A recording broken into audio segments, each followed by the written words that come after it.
Welcome to The Explainer. Today, we're going to break down a joke where the punchline is, and I mean this literally, a matter of life and death. We're diving into a sketch where one man's entire fate comes down to a single, misheard word, a word he will never, ever understand. Okay, so let's jump right into the scene. Picture this, you're standing in front of a firing squad. This has to be a mistake, right? A terrible misunderstanding. So your first instinct, naturally, is to plead with them, to try and make them see reason. I'm one of you guys. You're basically betting your life that they'll actually listen. So the plea is out there, the tension is just ratcheting up, and then everything's about to change because an authority figure shows up. And just when it seems like all hope is lost, a new person walks onto the scene. To the soldiers, he's their commander. But to our condemned man, he's something else entirely. He's a chance, a real chance. Now get this. Listen to how they describe this commander, Comrade Peters. He's not some monster. He loved to dream of a bright future. It paints this picture of a guy who's a little detached, maybe a bit of a poet, which is just this surreal, darkly funny detail given he's overseeing an execution.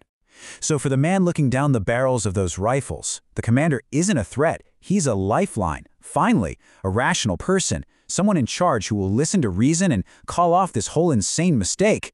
You can just feel the relief flooding through his voice here, can't you?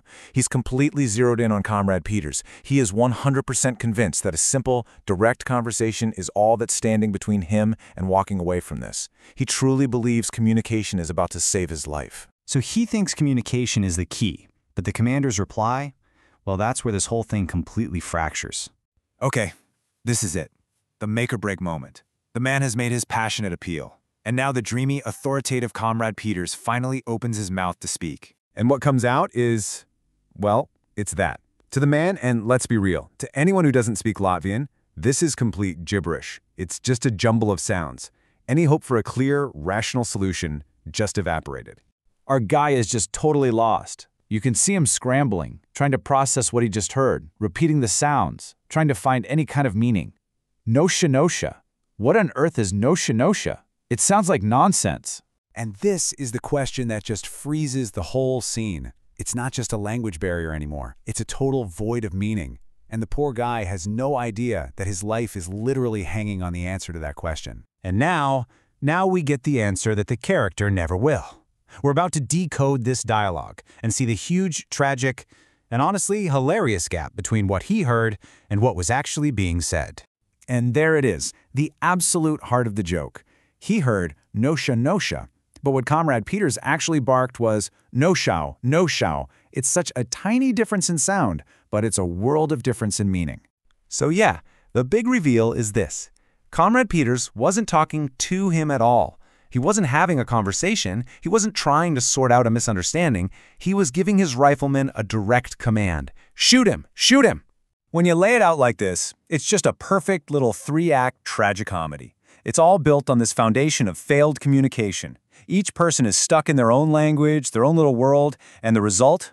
Well, it's fatal.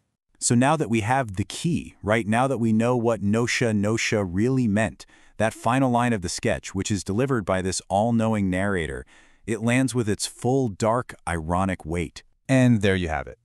That's the punchline. This entire life-or-death drama isn't framed as a tragedy or an injustice. It's just a simple, almost boring, bureaucratic problem. People just don't know their languages. It's such a stunningly bleak and hilarious way to end it. So let's just quickly break down why this whole thing works as a joke. It sucks you in with this crazy life-or-death tension, but then it slams a language barrier right in the middle of it.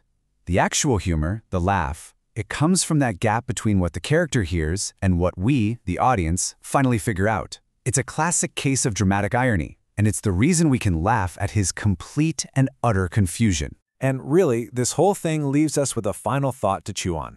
The man expected a conversation, so he heard gibberish instead of a command. It kind of makes you wonder, doesn't it? In our own lives, how often do our expectations completely shape our reality, coloring what we see and, maybe more importantly, what we hear?